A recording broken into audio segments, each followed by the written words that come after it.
Hola, soy Óscar Aguado. Soy mexicano, ingeniero químico, especialista en costos y desde hace 30 años ayudo a las empresas a mejorar sus utilidades. Este curso que voy a dar y que está dividido en 4 sesiones, es totalmente grabado. La idea es que, conociendo que tienes problemas con tu tiempo, puedas, en el momento en que te lo permitan tus actividades, poder verlo. Pero esto tiene un problema para mí.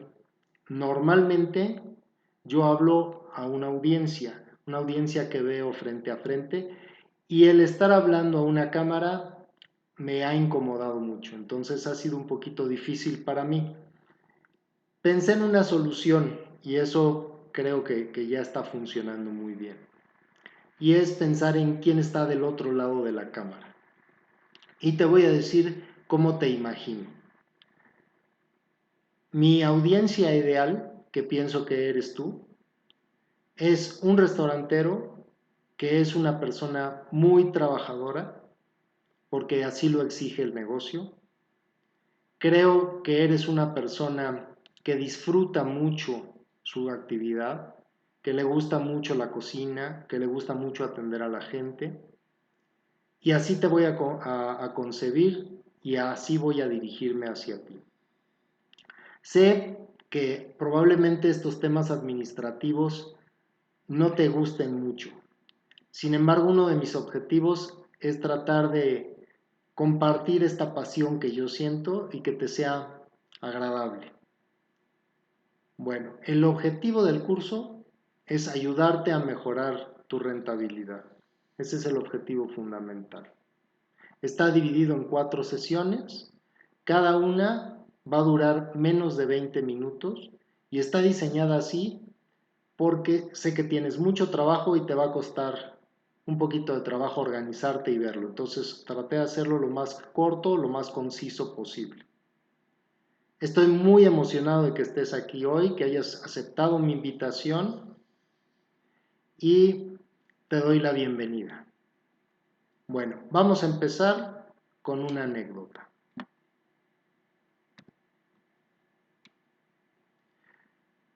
Cuando yo estudiaba en la universidad, mi mamá tenía un restaurante, lo tuvo durante más de 6 años. En este restaurante lo que pasaba era que cuando yo me iba a la universidad, saliendo de mis clases, me iba con ella a ayudarla en la caja, fungía como cajero. Y en alguna de las ocasiones en que yo estaba, que no estaba cobrando, porque no había gente en ese momento que necesitara pagar, entonces me ponía yo a ver las mesas, me divertía yo viendo a las mesas.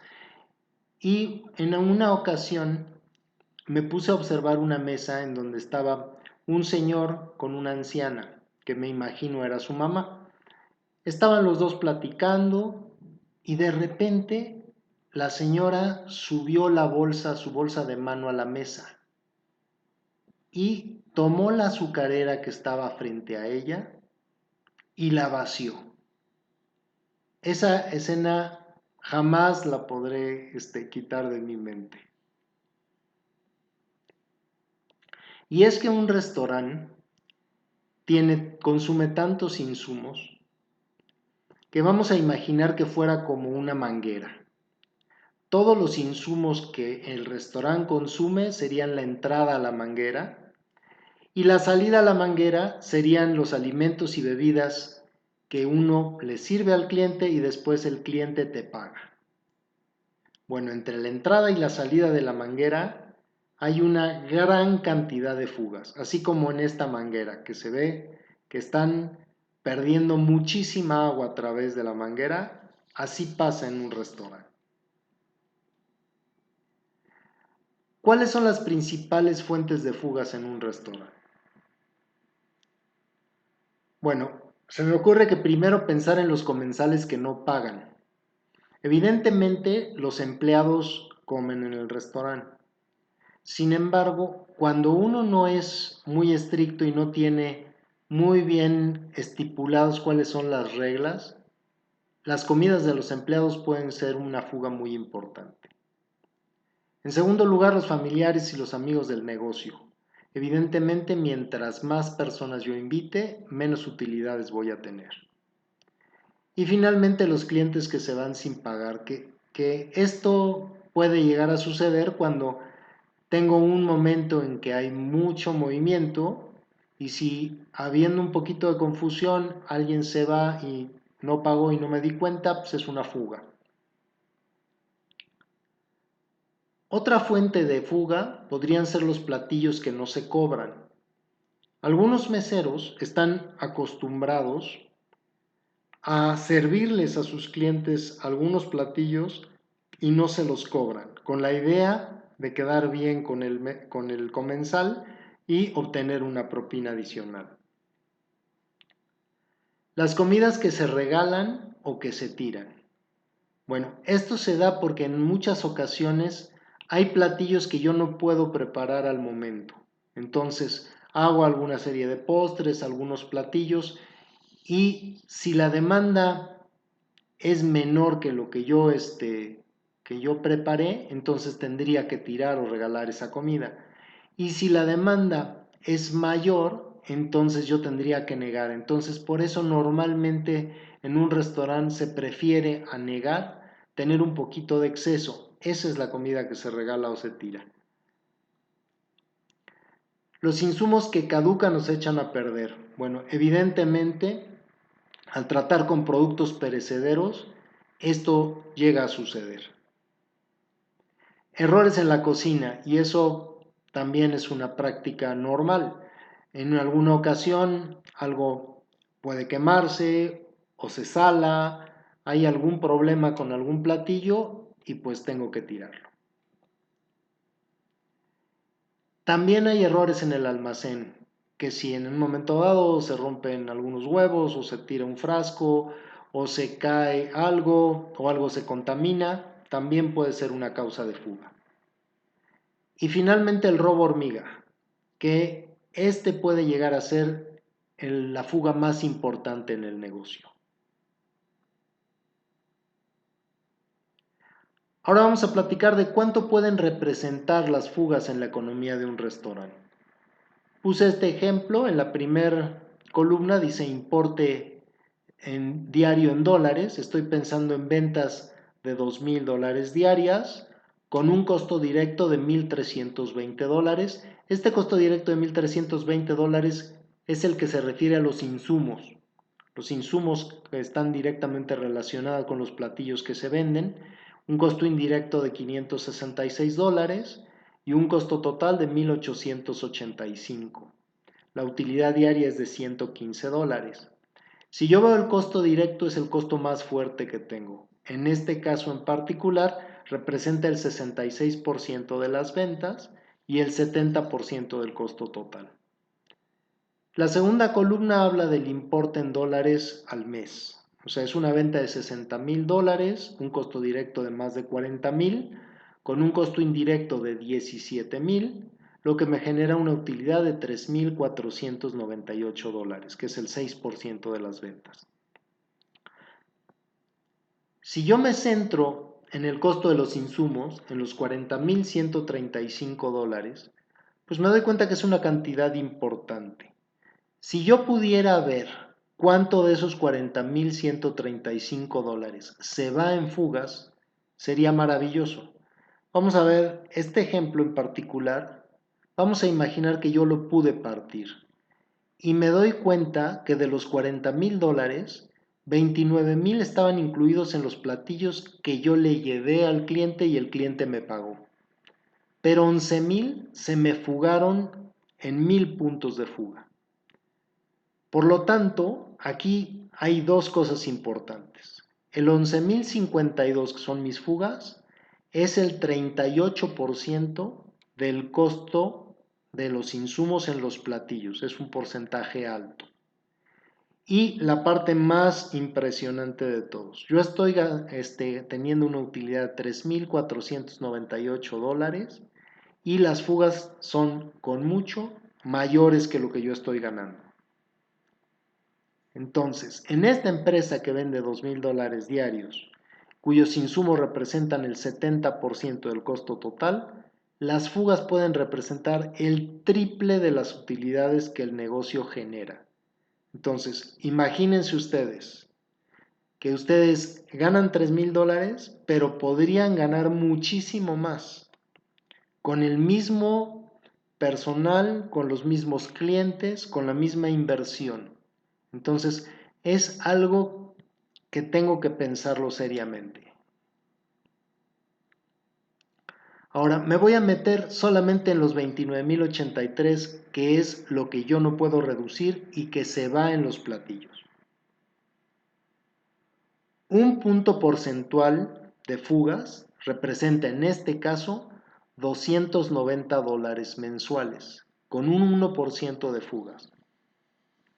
Si el restaurante tomara medidas de control y lograra bajar 3 puntos porcentuales el factor, o sea, llevarlo de 1,38 como es actualmente a 1,35, esa diferencia de 3 puntos me generaría, yo hago esta operación, $290,83 por 3 puntos por 12 meses, me da $10,470 anuales, que es un 25% más de utilidad.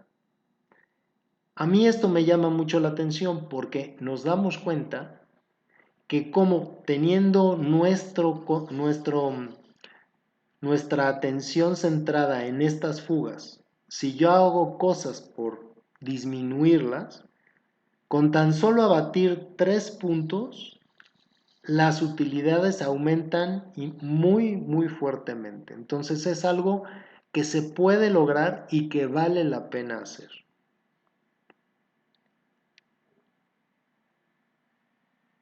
Yo creo que todos ustedes intuyen que los insumos que ustedes tienen en el restaurante y que les sirven a todos, les sirven a los clientes, como el caso de la viejita que se llevaba el azúcar, o les sirven al mesero o a la cocinera, a todo mundo les sirven los insumos. Entonces, al ser conscientes de esto, yo sé que ustedes se dan cuenta que es importante que las fugas se disminuyan. Y hay muchos restauranteros que entonces, con esa conciencia, lo que hacen es administrarlo de una manera muy singular. Y lo que hacen es decir, bueno, para que no haya fugas, pues voy a ser el primero en llegar, voy a ser el último en irme. Y esa manera de trabajar, en México decimos, al ojo del amo engorda el caballo, esa manera de funcionar, en muchas ocasiones sí, da resultados.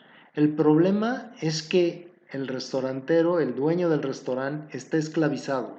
En ocasiones no se va de vacaciones, tiene que vivir muy estresado y definitivamente, aunque es una opción, yo no la recomiendo.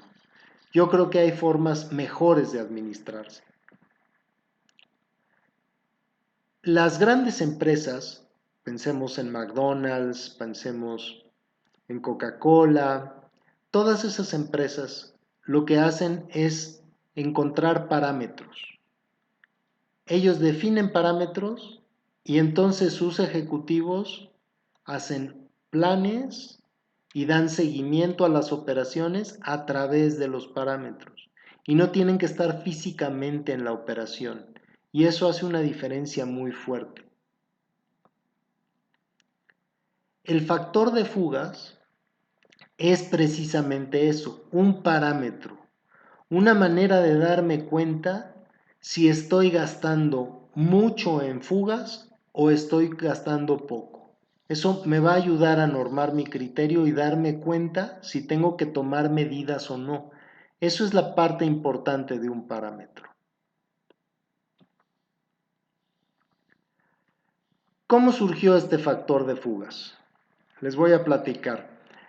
Hace muchos años, cuando yo empecé a trabajar, comencé a trabajar en una empresa multinacional y yo era el encargado de costos de la planta, de una de sus plantas, de una planta nueva en sí.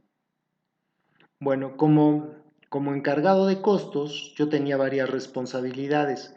Entre ellas era llenar un reporte que se conoce como Total Waste, así lo conocían en la empresa. Y en alguna ocasión estaba yo en mi oficina haciendo ese Total Waste cuando llegó el director de la planta y me preguntó que qué estaba haciendo. Entonces le mostré el reporte y él me dijo, oye, lo que tú estás haciendo es muy importante. Y se sentó y empezó a platicar. Y les comento la anécdota que me contó. Él me dijo, mira, hace 2 años que empezamos la operación de esta planta, nosotros en el primer mes obtuvimos un resultado de desperdicio de papel de 1.09. El factor de papel era 1.13, me dijo. El factor era 1.13. Y sin embargo, o sea, nosotros nos extrañamos, me decía él, porque cuando nosotros estábamos viendo las especificaciones del proceso y de las máquinas, lo que indicaban es que nuestro factor de desperdicio de papel iba a ser 1.09. El 1.3 estaba muy alto. Entonces me dijo, pues lo que hicimos fue hablar a las plantas de Brasil, de Canadá, una planta que había en Texas, y les platicamos, les dijimos, oye, tú tienes una operación, una planta muy similar a la nuestra, ¿qué factor de desperdicio de papel tienes? Y entonces ellos nos dijeron 1.09, 1.10, 1.08, pero nadie tenía un 1.13. Nosotros estábamos definitivamente muy altos. Entonces me dijo, lo que hicimos fue empezar a checar todo el proceso. Empezamos a verificar el papel. Si el papel que nosotros teníamos cumplía las especificaciones, no se rompía de más, qué es lo que estaba sucediendo. Y no, las especificaciones las cumplía perfectamente, de hecho había muchos proveedores comunes con las otras plantas, entonces por la parte del papel no era. Luego se pusieron a checar las partes del proceso y empezaron a ver si los puntos de fuga de papel si eran más altos de lo normal. Y no, evaluaron y en todos los puntos de fuga las cantidades eran razonables. Entonces estaban desconcertados y lo que decidieron fue que esperaron, esto a lo mejor era por ahí de octubre, noviembre, y entonces esperaron a diciembre y en diciembre cuando el personal se fue de vacaciones, pusieron discretamente una serie de cámaras en toda la bodega. La gente regresó a trabajar y me decía el director, entonces yo lo que les pedí es que me informaran sobre los videos que tenían esas cámaras, qué es lo que estaban filmando y si había alguna anomalía. Y durante varios días no hubo ningún problema, hasta que me dijo él, hubo un día en que llegó el gerente de seguridad y me dijo, oiga, tenemos que ver un video. Entonces el director fue a la oficina donde estaban proyectando el video y entonces se ve en el video que empieza todo normal, eran como las 3 de la mañana, esto, y de repente se ve como un enorme tráiler se para frente a la puerta de la planta. No tenía una identificación aparente y lo más extraño es que los vigilantes le abrieron la puerta y el tráiler pasó. Pasó y se acomodó en el andén de carga. Y entonces los almacenistas empezaron a llenarlo de papel.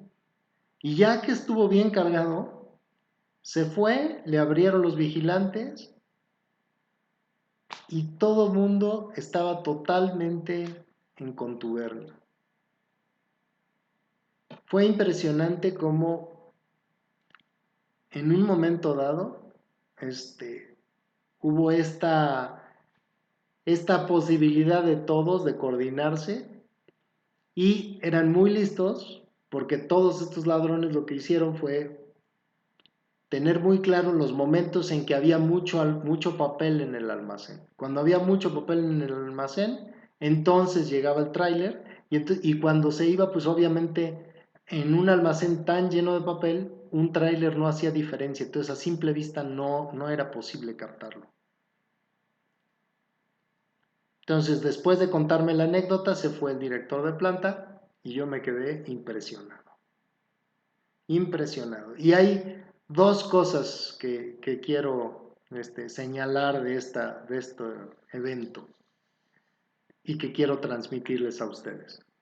En primer lugar, mi primera idea es, si a una empresa multinacional tan bien organizada la roban de esta manera, imagínense a una empresa pequeña. Entonces, realmente hay que ser conscientes de que hay que cuidar los insumos, porque si no, las fugas van a ser enormes.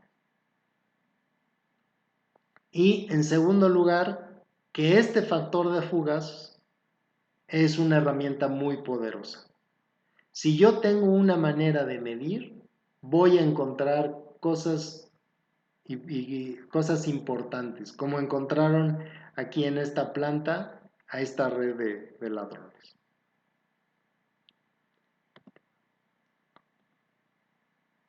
Muy bien, bueno, pues en la próxima sesión les voy a platicar cómo gracias al factor de fugas pude ayudar a uno de mis asesorados a tener ganancias adicionales de miles de dólares mensuales. Los veo en la próxima sesión. Les voy a mandar un correo para que ustedes me hagan llegar cualquier duda que tengan sobre cualquiera de las sesiones y avancemos juntos. Que tengan muy buena tarde. Hasta luego.